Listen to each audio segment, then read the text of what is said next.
Bom dia a todos, queridos e queridas, companheiros e companheiras de jornada rumo à luz, rumo à ascensão espiritual e planetária, tudo bem? Então, meus queridos, hoje é domingo, dia 5 de março de 2023 e nós vamos juntos dar continuidade à nossa jornada de cura da criança interior através dos ensinamentos de um curso em milagres. Começamos o nosso vídeo com a leitura da lição do dia, que é a lição 64, que declara que eu não esqueça a minha função. Que eu não esqueça a minha função. A ideia de hoje é meramente uma outra maneira de dizer que eu não caia em tentação. Isso é importante, né? É o ensinamento do Pai Nosso. Senhor, não nos deixe cair em tentação. Então, que eu não esqueça qual é a minha função no mundo. O propósito do mundo que vês é o de obscurecer a tua função de perdoar e te prover uma justificativa para esquecê-la. É a tentação de abandonar a Deus e ao seu Filho assumindo uma aparência física. É a tentação de abandonar a Deus e ao seu Filho assumindo uma aparência física. Como assim abandonar a Deus? Abandonar a Deus Pai. Abandonar o seu filho? Sim, abandonar o meu ser real. Abandonar a consciência crística e assumir uma forma física que nada mais é do que um avatar de jogo num holograma, num grande holograma, nessa matrix de terceira dimensão, tá? Então, é isso. E é para isso que olham os olhos do corpo, mais explícito impossível. Quando a gente entende o que ele quer dizer, a gente vê como ele é explícito. O que os olhos do corpo me mostram? Os olhos do corpo me mostram apenas o holograma, né? Não me mostram a realidade. Os olhos do corpo, os sentidos, todos os sentidos do corpo estão me conectando à Matrix, tá? Eu posso estar no jogo, participar do jogo, de que forma? Através dos 5 sentidos do meu corpo físico, que nada mais é do que o meu avatar de jogo. Nada do que os olhos do corpo parecem ver pode ser coisa alguma além de uma forma de tentação, já que esse foi o propósito do corpo em si mesmo. No entanto, aprendemos que o Espírito Santo tem outra utilidade para todas as ilusões que tens feito, e assim ele vê outro propósito nelas. Para o Espírito Santo, o mundo é um lugar onde aprendes a te perdoar pelo que pensas serem os teus pecados. Nessa percepção, a aparência física da tentação vem a ser o reconhecimento espiritual da salvação. Então, o propósito do corpo e o propósito do mundo, nesse ensinamento de um curso em milagres, são ambos a mesma coisa. Esconder a realidade de mim, tá? O que é real é o que está além. Não é o que eu vejo. O que eu vejo é ilusão. O que eu vejo é o mundo de Maia, né? Hoje pela manhã, inclusive, eu estava assistindo um vídeo falando exatamente sobre isso, de um jeito assim extremamente disruptivo. Mas depois eu conto sobre isso nos próximos vídeos, tá?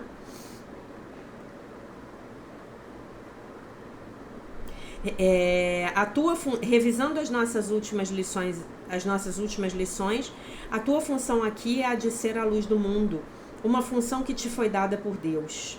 Só a arrogância do ego te conduz a questionar isso, e só o medo do ego te induz a considerar-te indigno da tarefa que te foi designada pelo próprio Deus.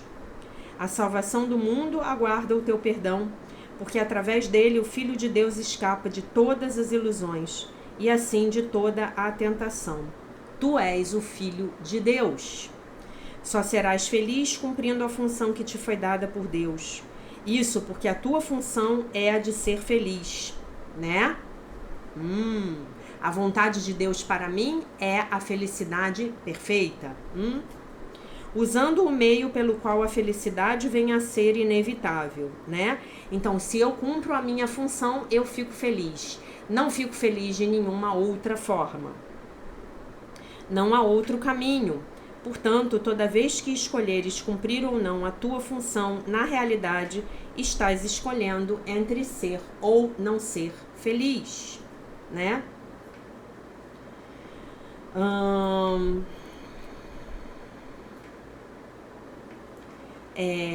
Prepara-te com antecedência para todas as decisões que tomarás hoje, lembrando-te de que realmente são todas muito simples. Cada uma conduzirá à felicidade ou à infelicidade. Pode uma decisão tão simples realmente ser tão difícil? Não deixes que a forma da decisão te engane. Complexidade de forma não implica complexidade de conteúdo. É impossível que qualquer decisão na Terra possa ter um conteúdo diferente dessa escolha única e simples.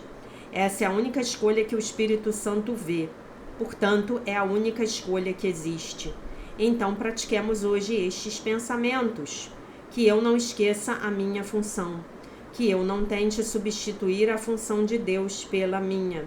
Que eu perdoe e seja feliz. Que eu não esqueça a minha função, que é perdoar. Que eu não tente substituir a função de Deus pela minha.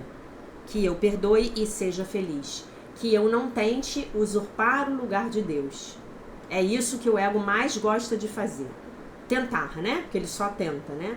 Tentar usurpar o lugar de Deus, né?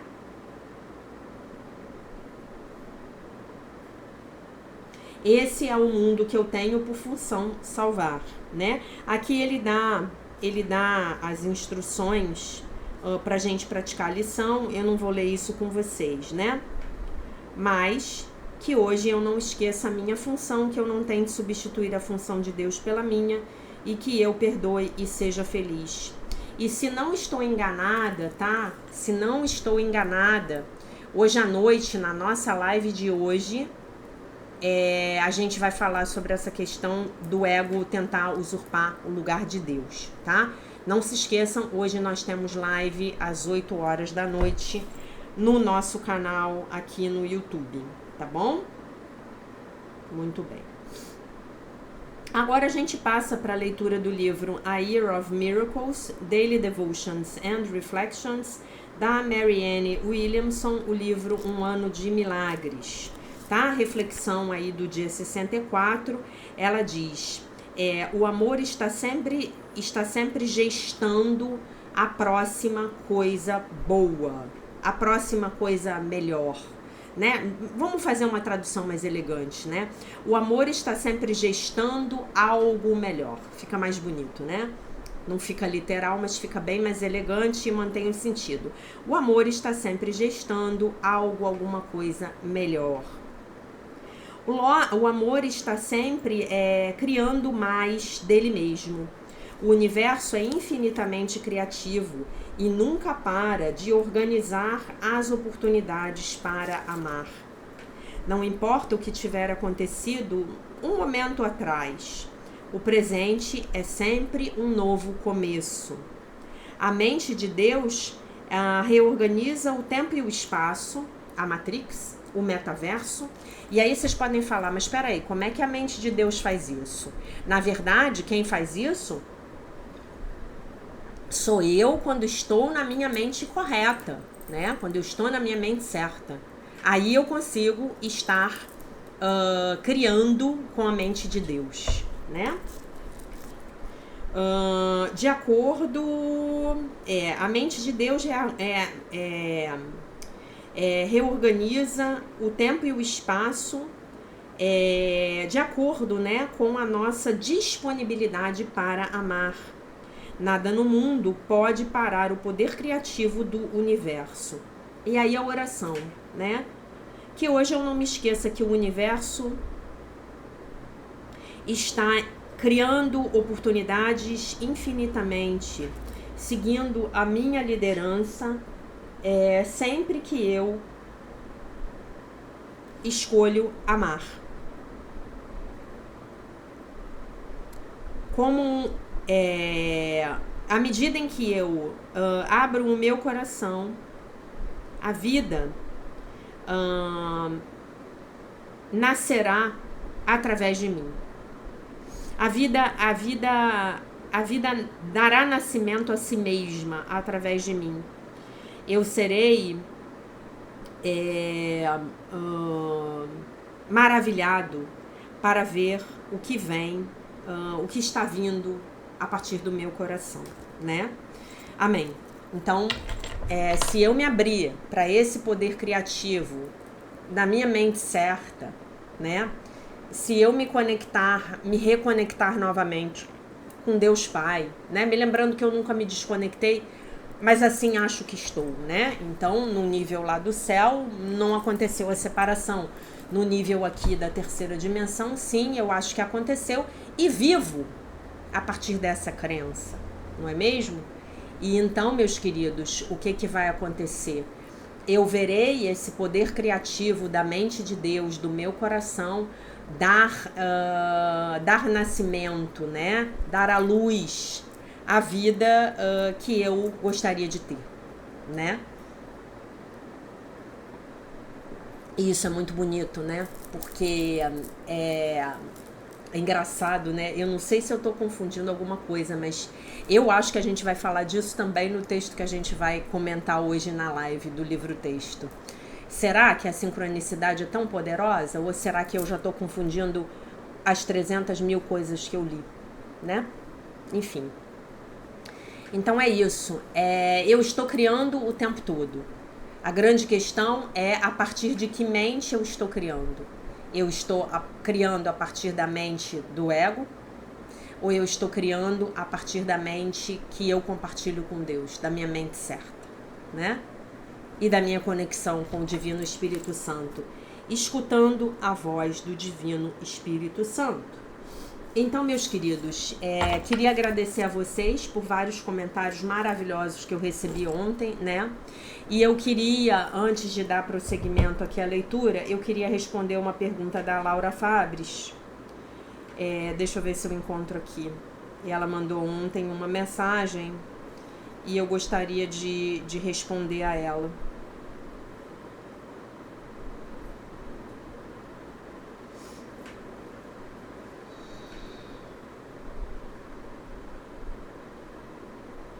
Não, peraí.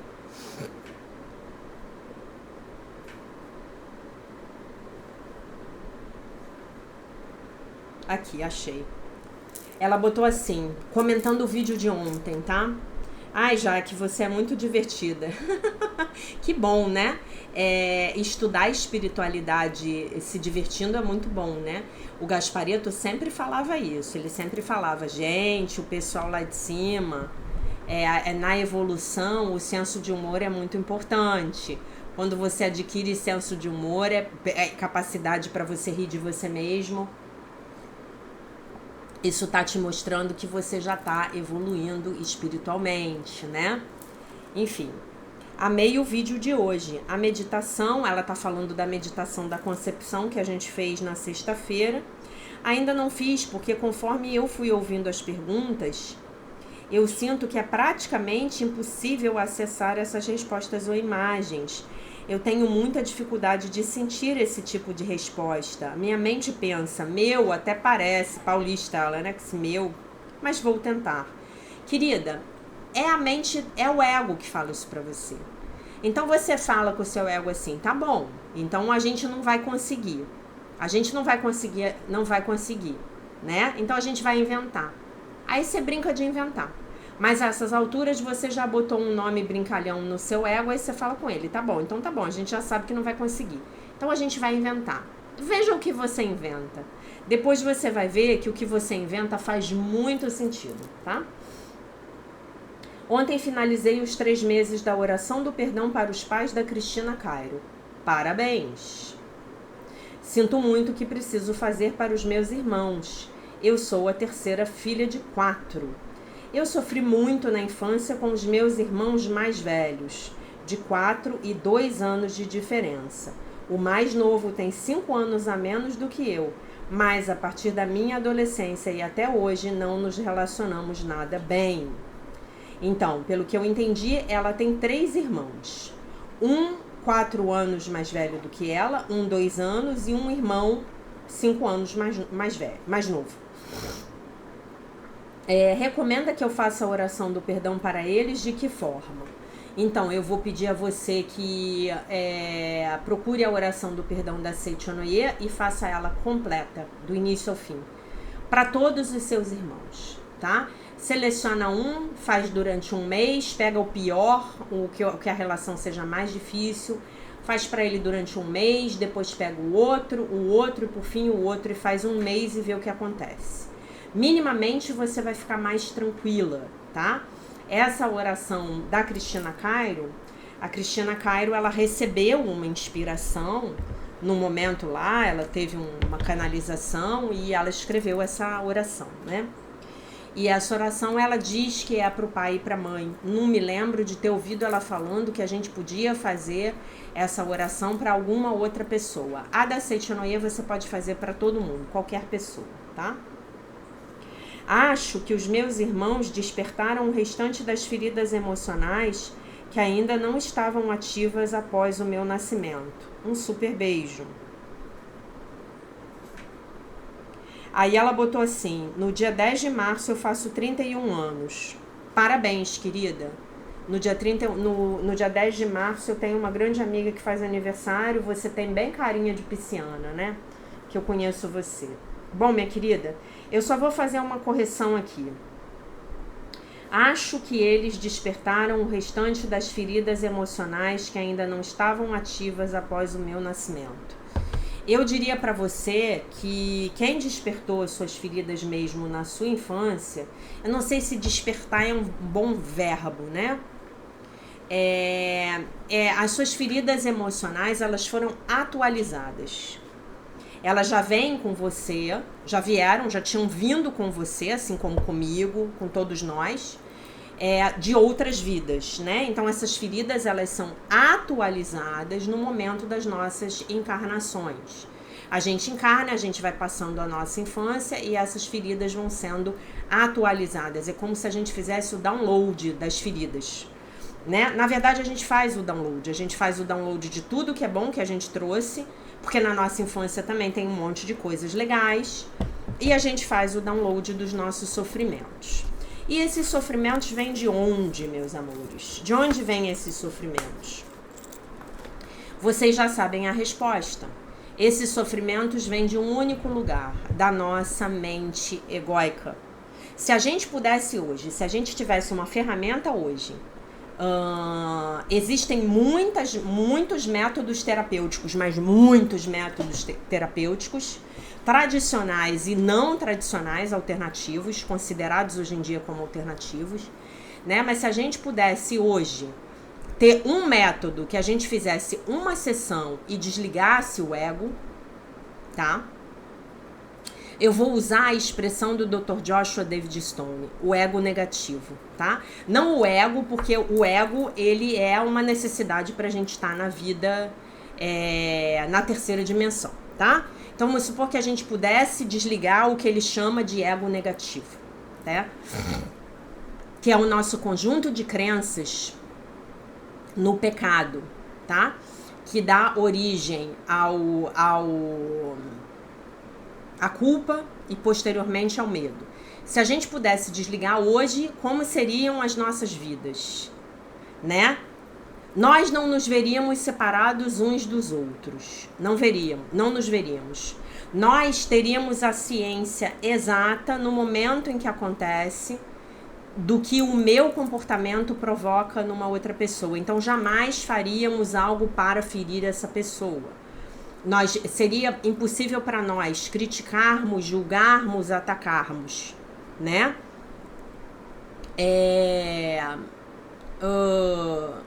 E nós viveríamos no sonho feliz, tá? A gente viveria lá naquele idílio paradisíaco do capítulo 1 lá do livro do Gênesis, tá? Tudo que eu preciso me é dado, eu não preciso ter demais, eu não preciso acumular nada. Eu vivo muito bem, né? Eu vivo lá em harmonia, Adão e Eva, naquela felicidade, né? A primeira briga de Adão e Eva justamente acontece quando o Adão fala para Eva: "O sua é infeliz, você me fez comer da maçã". E tudo ali tem início, e aí a Eva começa a ter a possibilidade de ter filhos através de um parto de sofrimento, de um trabalho de parto horrendo e toda aquela coisa que vocês já leram lá no Gênesis, tá? Então seria essa a nossa vida. Então quando você diz se seus irmãos despertaram, não, eu diria que as feridas elas vão ser causadas, basicamente, causadas entre aspas, né? Atualizadas, né? Pelo seu pai e pela sua mãe, ou pela falta do seu pai e pela falta da sua mãe, tá? O que os irmãos vão fazer? O que os nossos irmãos vão fazer? Os nossos irmãos, especialmente os mais velhos, normalmente os mais velhos são os abusadores dos mais novos, quando é pequeno, porque depois o mais novo aprende a se defender e desce o sarrafo de volta no mais velho. Aqui não temos anjos, né? Mas num primeiro momento, os mais velhos abusam do menor. Por quê? Porque os mais velhos já estão em sofrimento. Já estão em sofrimento muitas vezes profundo. E aí o que acontece? Eles começam a tentar elaborar as próprias feridas agredindo os mais novos, né? Quando uma criança faz bullying com a outra, ela, em algum momento, ela tem a fantasia de que ela é melhor do que a outra. Então, ela sente um alívio psicológico momentâneo, tá? Ou um adulto, quando a gente faz isso com o outro, tá? Então, eu não diria que eles ajudaram a despertar as suas feridas. Eles ficavam, no meu ponto de vista, o tempo inteiro apertando as suas feridas. E aí, claro que o quadro todo piora. Eu tenho um pensamento, isso é meu. Eu nunca ouvi ninguém falar isso, então eu me responsabilizo aqui, caso vocês digam pra mim, não, já que eu não concordo com vocês. Esse meu ponto de vista, ele é baseado na minha observação pessoal. E na minha história, na minha relação com a minha irmã. Mas na minha observação pessoal, porque quando eu comecei a estudar astrologia, eu comecei a fazer algumas observações a respeito da presença dos irmãos no mapa astral, né? No mapa astrológico. E eu diria para vocês que na maioria absoluta das vezes, os nossos irmãos, o nosso relacionamento com os nossos irmãos, ele é extremamente kármico. Os nossos irmãos, eles são as primeiras pessoas que nós vamos encontrar na vida que efetivamente vai competir conosco pelos recursos do mundo e pelo amor dos nossos pais. Lembrando que os nossos pais são deuses para nós quando nós somos crianças. Seu pai pode ter sido uma peste, seu pai pode ter batido em você todo dia, mas para você, quando você era pequeno, seu pai era um deus. E o que você pensava quando você apanhava do seu pai? Se o seu pai era um deus, se a sua mãe era uma deusa, né, tô falando pai aqui genericamente, então você apanhava porque você merecia, você apanhava porque você era mal. Falamos disso lendo o livro do Bob Mandel, né? Que essa é uma das crenças aí que a gente tem quando a gente nasce, né? Uma das crenças, eu acho até que é do capítulo da concepção, né? Então, o que acontece? Os irmãos, eles vão ser os primeiros elementos com os quais a gente vai competir. A gente entra em competição com os nossos irmãos, isso é inevitável. É inevitável, né? E muitas vezes os nossos pais, na ignorância deles, eles próprios estimulam a competição entre os irmãos. Eles têm o filho favorito, o filho detestado, né? Eles têm um filho no qual eles vão projetar a própria luz, que é a tal da Golden Child, que os psicólogos chamam em inglês, que é a criança de ouro. E eles têm a outra criança na qual eles vão projetar todas as sombras deles, que é a criança que vai ocupar o papel do bode expiatório. Talvez esse tenha sido o seu papel na família. Então, o que é legal, né? Primeiro é você olhar para esse relacionamento com seus irmãos e pensar nisso. Eu tenho um karma com essas pessoas. Eu tenho um karma. Eu, em alguma outra vida, deixei uma dívida com essa pessoa. Eu deixei um débito, né? Por isso eu encarnei nessas relações de sofrimento. Talvez numa outra vida eu tenha feito alguém ou essa mesma alma passar pelas dores que essa alma está me fazendo passar. Então você já vai ter um alívio. Porque quando a gente sai da consciência de vítima, a gente entra obrigatoriamente na consciência da autorresponsabilidade. Não porque eu vou me culpar. Não. A gente é estudante de um curso em milagres. A gente só usa a palavra culpa para ensinar o ensinamento, né?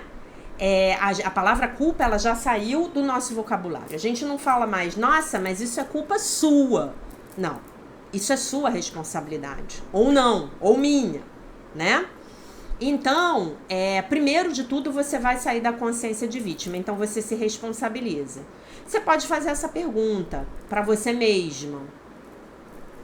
E se em outra vida eu tenha feito alguém sentir essa dor que esse meu irmão está me infligindo?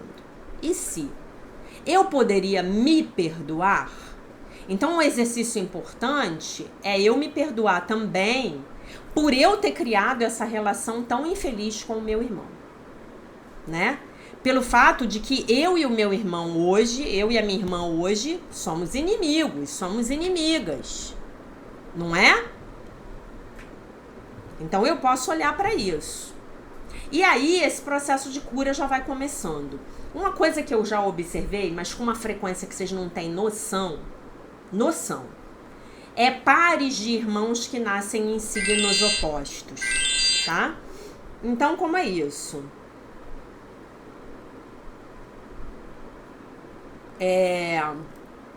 Perdão, desligando aqui o som do celular. Como é isso? Eu tenho um irmão que é Áries, o outro é Libra. Eu tenho um irmão que é Touro e o... Meu Deus, qual é o signo oposto de Touro que eu esqueci? Escorpião. Eu tenho um irmão que é Gêmeos e o outro é Sagitário. Eu tenho um irmão que é Câncer e o outro irmão é Capricórnio. Eu tenho um outro irmão que é Leão e o outro irmão é Aquário. E eu tenho, por fim, um irmão que é Virgem e o outro é Peixes. Meu caso. Eu sou virginiana, a minha irmã mais velha é pisciana. Então, vocês não têm noção do número. Eu fiz essa investigação pessoalmente. De signos opostos em que os irmãos nascem, tá? E aí, o que isso nos mostra? Uma oposição na astrologia... Não vão ser todos os autores que vão considerar desse jeito, tá? Mas karmicamente falando, uma oposição na astrologia, ela indica uma inimizade. A oposição é um aspecto astrológico que diz ou eu ou você. Então, qual é a brincadeira aí dessa escola holográfica na qual a gente está, chamada Terra, né? Qual é a brincadeira? Você vai aprender a integrar o seu oposto. Você, Jaqueline, vai aprender a integrar o seu oposto, que é Peixes. E a minha irmã, o nome dela é Luciene, a Luciene vai aprender a integrar o oposto dela, que é Virgem, né? E aí, hoje, nesse vídeo que eu tava ouvindo, a mulher falou um negócio que eu achei sensacional. Ela falou assim, uma boa maneira de você olhar para a sua existência na Terra é que essa escola é uma escola para você dominar a energia da manifestação. Então, como é eu dominar a energia da manifestação? Eu tenho que sair para um compromisso, então eu vou, manifestar um carro para eu dirigir, sair para o lugar, tá? Eu preciso de papel e caneta. Chega alguém aqui e me entrega papel e caneta. Daí aquele mantra do Axis. Tudo na vida vem a mim com facilidade, alegria e glória. Tudo na vida vem a mim com facilidade, alegria e glória. Esse mantra é um mantra que ajuda você a dominar a energia, tá? Só que o que acontece? O que nos impede da gente dominar a energia para coisas boas pra gente? É toda a nossa programação egóica negativa, que diz pra gente que nós somos pecadores, miseráveis, desgraçados, que merecemos sofrer nesta vida e na próxima, queimando no mármore do inferno, tá? Então a gente tem essas duas grandes coisas para fazer, que na verdade são uma só, é dominar a energia, né? Mas então eu tenho que aprender a arte de criar com a minha mente certa e a arte de descriar tudo que a minha mente errada está criando, tá? Mas voltando à história do karma, o que eu acho que acontece nas relações dos irmãos? Minha opinião, isso é meu, nunca li em lugar nenhum. Talvez alguém já tenha tido essa ideia, mas aí eu desconheço, então não posso dar o crédito para um livro, uma pessoa que tenha falado que eu não conheço, né? Minha opinião, a gente vem com inimigos de vidas passadas. Eles são os nossos irmãos. E aí a gente vai ter que aprender a amá-los. Amar não significa conviver. Eu vou precisar aprender a respeitá-lo. Respeitar não significa ter que conviver. Eu vou ter que aprender a abençoá-lo, a mandar energias positivas para este indivíduo, a desejar que ele seja feliz, a desejar de alguma forma, querer de alguma forma, minimizar a dor e o sofrimento dele, se for possível para mim. E aí, quando eu conseguir fazer isso, voa lá, o relacionamento se resolve, de alguma forma. Mas eu vou ter que caminhar para além desse meu ódio. E a primeira coisa que eu acho saudável para que todos nós façamos aqui, especialmente você, Laura, é escreva numa folha de papel específico, ou em 10 folhas de papel, escreva todas as mágoas, ódios, raivas, ressentimentos e rancores que você tem desses irmãos. Escreva tudo. Escreva as cobras e lagartos. Entregue os relacionamentos com eles nas mãos do Divino Espírito Santo e peça pela cura da sua mente. E faça a oração do perdão. Se a gente não admitir o quanto a gente detesta esse irmão, o quanto em algum nível a gente gostaria que ele não existisse, que ele fizesse assim, pá. Eu me lembro quando eu era pequena, o quanto eu sentia ciúmes da minha irmã. Eu me lembro que quando eu tinha 7 anos, talvez, a minha irmã, ela foi convidada por uma amiguinha do colégio para ir passar um final de semana num lugar de praia aqui perto do Rio de Janeiro, chamado Muriqui. E aí ela foi passar o final de semana em Muriqui. Gente, como eu fiquei feliz. Eu pensei assim, esse final de semana eu vou ter os meus pais todos para mim. E foi realmente um final de semana maravilhoso, né? Então isso é natural, isso é da criança. A criança é egocêntrica. E a criança não tem filtros. Depois é que a gente joga essas coisas pro inconsciente. Fala assim, como assim eu queria que a minha irmã desaparecesse? Né? E o irmão mais velho, quando o caçula tá vindo? Quando os mais novos estão vindo? Ele não quer. Ele tem ciúme, ele não quer que nasça. Depois ele pode virar melhor amigo, gente. Mas não é o caso ali no momento. Vamos admitir, vamos tirar essas sombras, vamos tirar os esqueletos do armário, gente, pelo amor de Deus. Vamos parar de negar. Nós somos seres competitivos. Na mente do ego, aquele cara, ele tá vindo ali para competir com você por recursos escassos. Como eu já falei para vocês que na primeira aula de economia na pós-graduação eu aprendi isso, falei que coisa horrível, né? Já estava estudando o SEM, né? O que é? Para que serve a ciência da economia? Para a gente aprender a administrar recursos escassos. Pô, então todo o sistema econômico mundial, e a gente já sabe disso, que a gente já tomou a pílula vermelha, ele está baseado numa crença de que não tem para todo mundo. E é nesse sistema que a gente nasce. É nesse sistema que a gente nasce. Tem pouco, e agora vai nascer outro. E daqui a pouco vai nascer um terceiro. E daqui a pouco vai nascer um quarto. Gente, que isso? Né? A gente está operando no princípio da escassez, que é um dos pilares do sistema de pensamento do ego. Tá bom?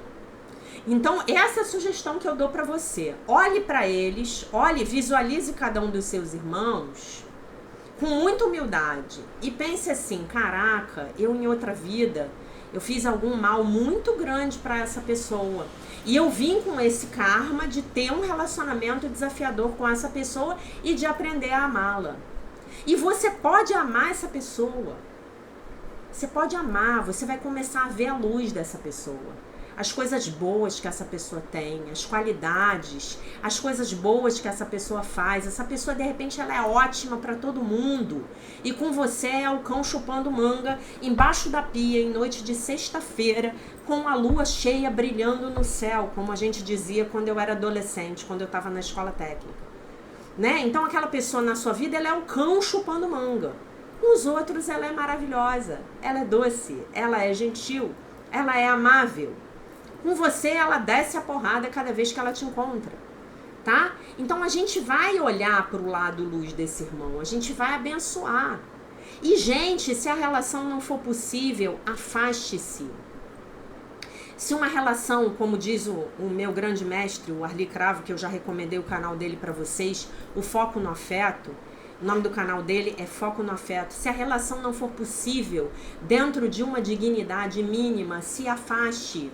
Deixa a pessoa viver a vida dela, siga o seu caminho. E aí, gente, pra gente poder fazer isso, a gente vai ter que crescer como ser humano. Pra gente poder sair literal, simbólica, metafórica e figurativamente da casa de nossos pais. A gente vai ter que ter a nossa casa, né? Com as nossas regras. E aí a gente pode conviver com essa pessoa 1, 2, 3 vezes por ano. E se não for possível, não conviva. Se liberte da culpa de ter que conviver com as pessoas da sua família que são tóxicas para você. Eu outro dia ouvi alguém falar um negócio que eu adorei. Uma americana que eu sigo, que eu adoro. Ela falou, não existem pessoas tóxicas. Existem relacionamentos tóxicos. Aquela pessoa fulana, ao se relacionar com você, a conexão de vocês é tóxica. De repente aquela pessoa é maravilhosa até pro outro irmão. Então a pessoa não é tóxica, mas a conexão que vocês têm, que tem tudo a ver com o teu ego, como está, com o ego da pessoa, como está, com o teu karma, com aquela pessoa, com o karma daquela pessoa, com você, ela é tóxica. E ela pode ser hipertóxica. E aí o que você vai fazer? Você vai fazer o exercício do distanciamento saudável, do desligamento emocional. Deixa a pessoa viver. Ai, mas ele faz tudo errado, meu irmão. Deixa ele. É a vida dele. O Espírito Santo está dentro da mente dele exatamente como está dentro da sua mente, tá? Então se liberte. Quando você se libertar dessas algemas de ódio, né? Me parece aí que você tem uma ferida muito grande de injustiça com esses irmãos, tá? Eles enfiaram lá o dedo na ferida da ferida na injustiça. Quando você conseguir fazer isso, você vai poder abençoar esse irmão. E você vai poder se libertar. E aí hoje que você não esqueça qual é a sua função. A sua função aqui é perdoar. A sua função é perdoar esse cara. Mas você olha pra ele e fala assim, cara, em outra vida eu fiz com essa pessoa ou com outra pessoa o que essa pessoa tá fazendo comigo hoje.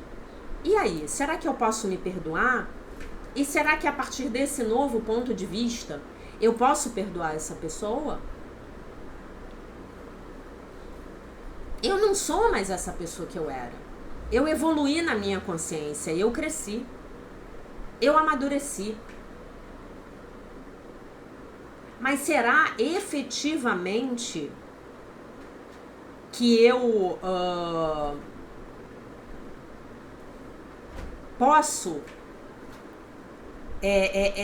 transcender isso? Entregar esse ódio? Eu não vou negar o ódio, eu não vou negar a raiva, eu não vou negar o ressentimento, o rancor, a tristeza, o sofrimento que aquela pessoa me fez passar. Eu preciso, gente, vocês já sabem disso, especialmente quem está comigo há mais de um ano. Eu não posso negar as minhas sombras.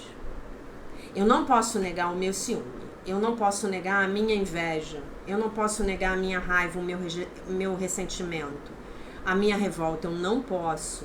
Enquanto eu fizer isso, eu não consigo limpar isso. É a sujeira debaixo do tapete. Enquanto eu negar que tem sujeira debaixo do tapete, eu não vou levantar o tapete para passar um aspirador de pó ou passar uma vassoura. E depois um bom pano com desinfetante. Tá? Aqui nesse plano, nessa terra, a gente encarna a partir da lei do semelhante, semelhante atrai semelhante. Então, se eu encarnei com aquela pessoa de baixa vibração horrenda, que eu chamo de meu irmão, eu olho para essa pessoa e falo, meu Deus, que pessoa horrenda. O que essa pessoa tem a ver comigo? Você pode ter certeza que em algum nível a sua vibração é tão horrenda quanto a dela. E quando você elevar essa vibração, não tem outro jeito. Cada um vai cuidar da sua vida. Claro que se a pessoa precisar de ajuda e você puder ajudar, ou vice-versa, isso é bom. A gente está evoluindo e crescendo no amor. Mas em algum nível, a minha vibração é igual a daquela pessoa. Vamos pegar a Cinderela, tá? A Cinderela, coitada dela. Ela perdeu a mãe e o pai dela fez aquela escolha desastrosa de casar com a madrasta dela. A madrasta dela era muito ruim pra Cinderela. Caraca, gente, que madrasta horrível. E a madrasta tinha 2 filhas que eram feias, desajeitadas, desagradáveis, estúpidas e abusadoras, iguaizinhas à mãe, cópia Xerox. Só que a mãe era bonita, né? A mãe era bonita, tá? E temos a Cinderela convocada para aquele novo sistema familiar, né? O pai da Cinderela era super amoroso com ela, mas um belo dia ele vai viajar lá a negócios.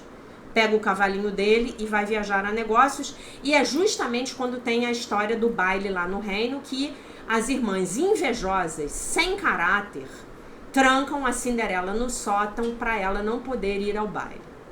E aí vocês me perguntam, Jaque, dentro da sua teoria, vocês podem pensar que eu tô falando que eu tô me desviando do assunto, mas a gente tá falando de cura da criança interior, tá?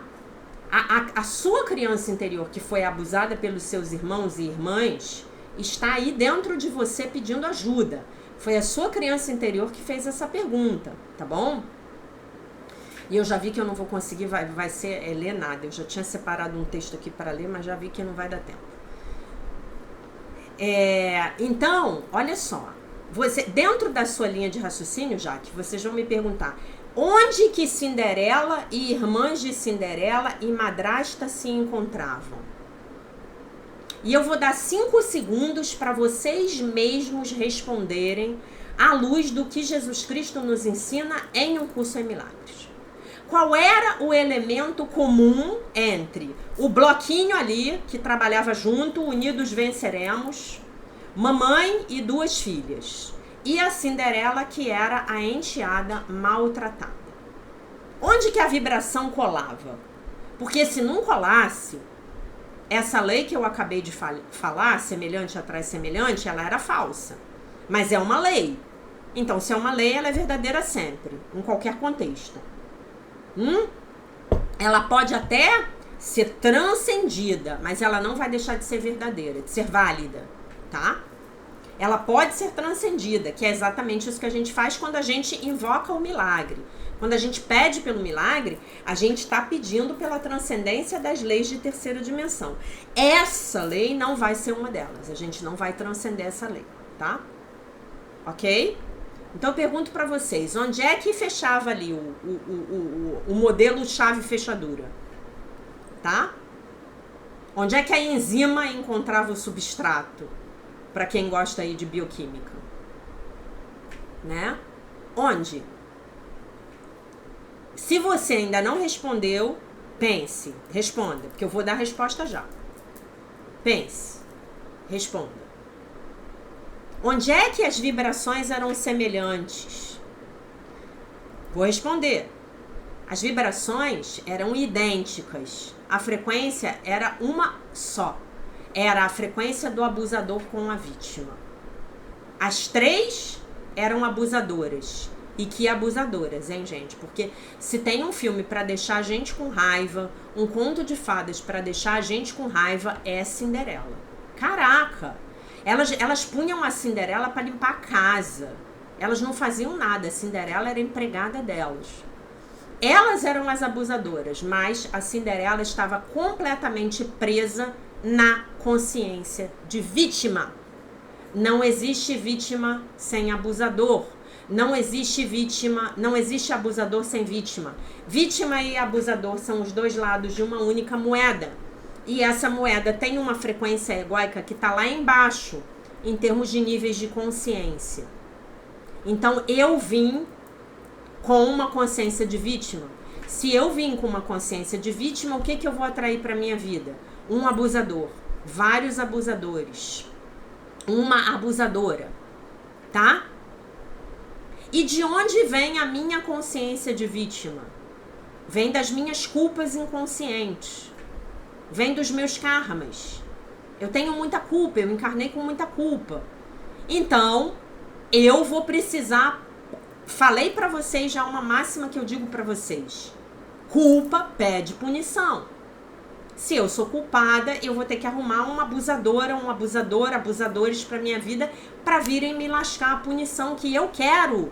Inconscientemente eu quero, eu desejo, eu preciso daquele sofrimento. O meu ego clama por aquilo. Estou operando 100% do tempo no sistema de pensamento do ego. Tá? Como é que eu saio do ciclo abusador-vítima? Como é que eu saio disso? Desligando o sistema de pensamento do ego de dentro de mim. Me lembrando da minha inocência. Me lembrando da inocência do outro. O outro foi convocado para fazer um papel punitivo na minha vida. Eu convoquei ele. Como dizia minha professora de fogo sagrado, eu contratei essa pessoa para fazer esse papel na minha vida. Ah, fui eu que contratei? Foi. Então eu posso descontratar? Posso. Como que eu vou descontratar? Me perdoando. Perdoando o outro. Me perdoando. Perdoando o outro. Me perdoando. Perdoando o outro. Lembrando que o auto-perdão e o perdão do outro são, na verdade, uma coisa só. Porque se eu me auto-perdoo, automaticamente eu perdoei o outro. Mas para fins didáticos e práticos, a gente vai trabalhar como se fossem 2 coisas distintas. Tá bom? Então aí a gente sai do ciclo vítima-abusador. Se eu não tenho mais culpa, eu não preciso mais de alguém abusando de mim. Né? Eu tenho caso, gente, de pessoas que eu conheço, juro pra vocês, não é um só não, mais de um. Pessoas que eu já atendi e pessoas que eu conheço, amigos, amigas, essas pessoas viviam casamentos com abusadores. Juro pra vocês. O casamento era com um abusador, homem ou mulher, tá? Mulher também abusa de homem, tá? E abusa muito, abusa tanto quanto o homem abusa de mulher, mulher abusa de homem. Então, casamento, relacionamentos abusivos. Alguns relacionamentos que envolveram, inclusive, agressões físicas, tá bom? E aí essa pessoa vai e cresce em consciência. Aí essa pessoa decide sair do casamento. Sai numa boa. Olha, eu tô saindo, não tem mais nada a ver aqui a gente ficar junto, obrigado, Deus te abençoe, muito obrigada por tudo que você pôde me dar, muito obrigada pelo que você me ensinou, você me deu a lição maior da minha vida, que foi sair da minha consciência de vítima. E aí a pessoa sai do casamento. Se despede do parceiro, que fica, normalmente, 90% dos casos, o parceiro fica estupefato. Estupefato. Ah, como assim? Tipo assim, você era um pano de chão, eu nunca imaginei que você ia adquirir autoestima em algum momento da sua vida. Como assim você tá indo embora? Não, não pode ser, não tô entendendo. A pessoa vai embora. O casamento termina. Pouco tempo depois, 2, 3 meses depois, a pessoa se envolve num outro relacionamento. Às vezes mais rápido, tá? Às vezes mais rápido. Às vezes dá um clique na pessoa, a pessoa fala, ih, mas eu não preciso ficar aqui. Né? Eu não preciso ficar aqui apanhando. Ah, meu marido me bate todo dia. Toda semana o meu marido enche a cara e me bate. Tá, mas por que eu fico aqui apanhando? Ah, é porque eu não tenho onde morar. Então, cara, vai arrumar um jeito de você trabalhar e ter o seu dinheiro e pular fora, né? Vocês lembram daquele filme Dormindo com o Inimigo? Um filme meio trash de Hollywood, que eu vi no final na minha adolescência. Eu vi aquele filme. Dormindo com o Inimigo, com a Julia Roberts. Ela apanhava todo dia do marido. O marido era louco, tinha um transtorno obsessivo compulsivo, tinha mania de limpeza, ele batia muito nela. E ela vivia num lugar que ela só podia sair daquele lugar a nado. E ela tinha medo de água. E aí, um dia ela fala assim pra ela mesma, ela fala assim, opa, eu vou sair dessa relação. E aí ela começa, escondido do marido, a fazer aula de natação. Aprender a nadar, aprender a dominar. E um dia ela vai pro mar e nada e foge, né? Vai embora. E aí acontece com ela exatamente isso que eu vou descrever que aconteceu com as pessoas que eu conheço. E depois o filme vira uma coisa meio louca e tal, mas aí depois, se vocês quiserem, vocês vejam o filme, aí o resto do filme não se aplica à nossa lição espiritual aqui do dia, tá? Mas aí, essas pessoas passam um curto espaço de tempo, elas encontram um novo parceiro. E estranhamente, esse parceiro trata elas muito bem. Esse parceiro é amoroso, parceira, ele é amoroso, ele é gentil, ele é amigo, ele é presente. Ele é carinhoso. Como pode? A pessoa aprendeu a lição. A pessoa saiu da consciência de vítima. E a pessoa está pronta para, se um dia esse parceiro voltar a ser abusivo, ela falar, olha, então agora eu tô indo embora, porque você não me trata bem. Eu recebi uma mensagem de uma amiga minha um tempo atrás, e ela terminou um casamento. Eu fiquei muito chocada quando eu soube que ela terminou esse casamento. Ela muito sutilmente ela tinha comentado algumas dores que ela tinha do relacionamento, mas não era nada muito grave. Eu inclusive falei pra ela, poxa, releva, ele é um bom marido, não sei o que, não sei o que lá, não sei o que. Não, Jaque, mas eu tô infeliz com isso, eu tô infeliz com isso, eu tô infeliz com isso. Ela se queixava muito da necessidade dela de se casar no papel, né, de se casar numa cerimônia religiosa, e ele não queria. Eles moravam juntos há muito tempo. E aí, quando foi há pouco tempo atrás, essa minha amiga, que é uma alma, cara, é um ser humano de luz, uma das pessoas mais iluminadas que eu conheço, ela falou pra mim que ela terminou o casamento. E eu falei, o que aconteceu? Ela falou pra mim com a maior tranquilidade do mundo, ela parece um anjo. Ela falou assim, Jaque, ele começou a me maltratar. E aí eu fui embora. Ela falou assim, na boa calma, ele começou a me maltratar, e aí então eu fui embora. E aí o que aconteceu com ela? Pouco tempo depois, muito pouco tempo depois, ela encontrou um homem, já uma mulher mais velha, encontrou um homem com idade compatível, da religião dela. Eles se apaixonaram, começaram a namorar, casaram no cartório, na igreja dela. E ela tá super feliz. A minha professora de um curso em milagres, ela falava uma frase sensacional. Ela citava um filósofo, tá? Que eu não vou lembrar quem era o filósofo, eu não sei se é Sêneca, mas ela falava assim, essa frase desse filósofo é perfeita aqui para as nossas aulas de um curso em milagres. Ela falava assim, não existem, a frase diz assim, não existem algozes, apenas vítimas. O que ela quis dizer com isso? O que o Sêneca lá, eu não sei se era o Sêneca o filósofo, tá? Depois a gente vê. Depois eu conto pra vocês, amanhã eu vejo o autor da frase. Que o algoz, ele não existe. O algoz, ele é formado quando existe uma vítima. Então, no momento em que aquela vítima, ela fala, eu tô saindo fora, eu não sou mais uma vítima, eu não sou vítima do mundo que eu vejo, lição 31, acabou, cadê o algoz? A vítima foi embora. A vítima pegou a bolsinha dela, juntou as coisinhas dela e foi embora. E essa vítima, gente, ela vai aparecer nos nossos relacionamentos familiares, com os nossos irmãos, né, que foi o mote aqui da explicação, nos nossos casamentos, uniões, namoros, noivados, nos nossos trabalhos, nos nossos relacionamentos com os nossos empregados, ou se nós somos empregados de alguém, tá? Então aprendam isso. Façam-se hoje a seguinte pergunta: a minha criança interior, ela foi vitimizada durante 15 anos, vamos dizer assim, né? Então vão lá na criança interior de vocês, cuidem delas, acolham elas, lembrem-nas da função delas hoje, que é a função do perdão. E hoje na sua vida, você faça-se a seguinte pergunta. Eu vou dar uma pergunta para você fazer para você mesmo no dia de hoje, para você mesmo. Se eu saísse da minha consciência de vítima totalmente, onde eu estaria na minha vida? Eu teria esse emprego? Eu teria esse parceiro? Eu teria esse amigo, amiga? Eu teria essa relação com os meus familiares?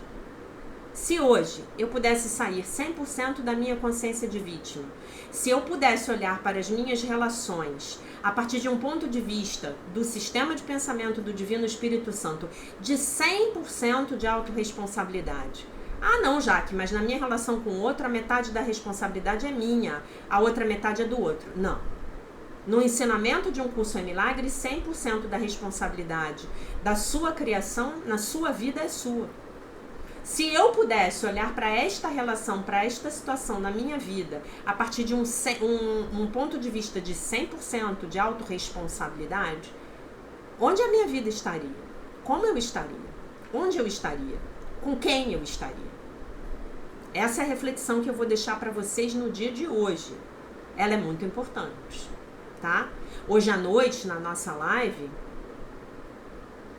nós vamos nos aprofundar no texto e vamos ter a oportunidade de responder as perguntas de vocês. Então, talvez vocês tenham perguntas sobre essa explicação de hoje para trazer hoje à noite. E elas serão extremamente bem-vindas, tá bom? Mas essa reflexão é muito importante. Essa reflexão, ela nos traz o nosso poder de volta. Lembrando que o ensinamento de um curso em milagres, o Tom Wakechild, ele vai falar muito disso. Não há um poder externo que possa destruir a minha vida, tirar a minha paz. Não há. Eu preciso me conscientizar de que 100% do poder criativo que está criando a minha vida é a minha mente. E o ego quer que você se esqueça de que você tem uma mente. E o ego quer que você se esqueça de que a sua mente é o poder criativo por trás da sua vida. É a força motriz por trás da sua vida. Mas você já está aqui. Então como eu digo para vocês, depois que você vê, não tem como desver. Tá bom? Então essa é a reflexão que eu quero que vocês tenham hoje. Enquanto eu tiver um interesse em me vitimizar, eu vou atrair abusadores e sofrimento para minha vida. Qual é o ganho que eu tenho me vitimizando? Eu tenho justificativas para os meus fracassos entre aspas, né? Eu posso angariar a pena dos outros, ficar lá no coitadinho, né? Ah, coitadinho, oh, pobrezinho, né? Eu posso arrumar uma série de justificativas para não sair do lugar onde eu estou, isto é, continuar na M. Eu posso eventualmente até ser olhado com uma certa condescendência da sociedade, porque eu sou o coitadinho. E eu, acima de tudo, eu não sou responsável por nada do que me acontece, então eu não sou responsável pela possibilidade de mudar, eu não preciso fazer esforço, né? Eu posso continuar botando a culpa do lado de fora, no outro, tá? Eu não estou dizendo, Laura, que você está fazendo nada disso. Essa resposta aqui foi uma aula de metafísica que serve para todos nós. A primeira pessoa a receber a aula sou eu, que escuto o que eu estou falando, tá? Então, a gente, em maior ou menor medida, nós todos estamos em alguma consciência de vítima, senão a gente não estava aqui na terceira dimensão, tá? Então, em maior ou menor medida, nós estamos na consciência de vítima. O Gasparetto, sobre isso, ele tinha uma frase que eu adoro. Ele falava assim: não dá força para o seu coitado. Tem um coitado dentro de você. Ah, coitado. Não dá força para ele. Senão ele vai crescer, vai dominar a sua vida e nunca mais você pega ela de volta. Então, queridos, que hoje nós não demos força para os nossos coitados internos, para as nossas vítimas internas. A Cinderela, para fechar, uma reflexão muito importante que a Marianne Williamson faz sobre a história da Cinderela, lembrando que os contos de fada, eles nos ensinam horrores sobre a psique humana. Marianne Williamson, ela faz essa reflexão no livro Graça Cotidiana, que tem em português. Vocês podem comprar. Ela diz assim: por que a Cinderela, ela transcende aquela situação na qual ela era vítima, né? Por que ela realmente consegue transcender e ficar com o príncipe, virar rainha e ser feliz para sempre com o príncipe, né? Será? Será que aquele príncipe era perfeito? Será que realmente ele não tinha defeitos? Essa é uma história para outro vídeo. Então, por que a Cinderela consegue isso? Porque a Cinderela, o tempo inteiro, ela perdoa. Ela olha para a madrasta e para as irmãs malvadas, irmãs adotivas, né? Irmãs...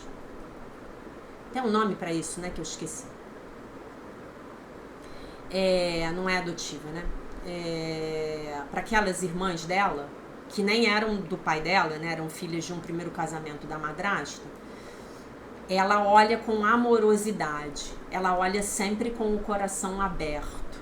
Ela não julga. Ela aparentemente ela é muito boba e ingênua, e idiota e estúpida.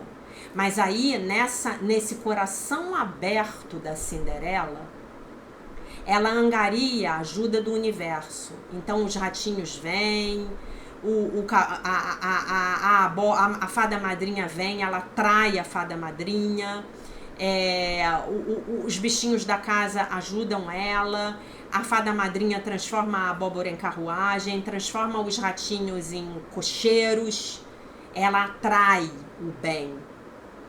Ela atrai uma fada madrinha que dá um vestido para ela que era o mais lindo de todos. E ela vai, ela encontra lá com o príncipe, e eles batem um papinho, e rapidamente o príncipe, que devia ser também codependente, né, fala: esta é a mulher da minha vida, com 5 minutos de conversa. Mas aí é outro vídeo, né?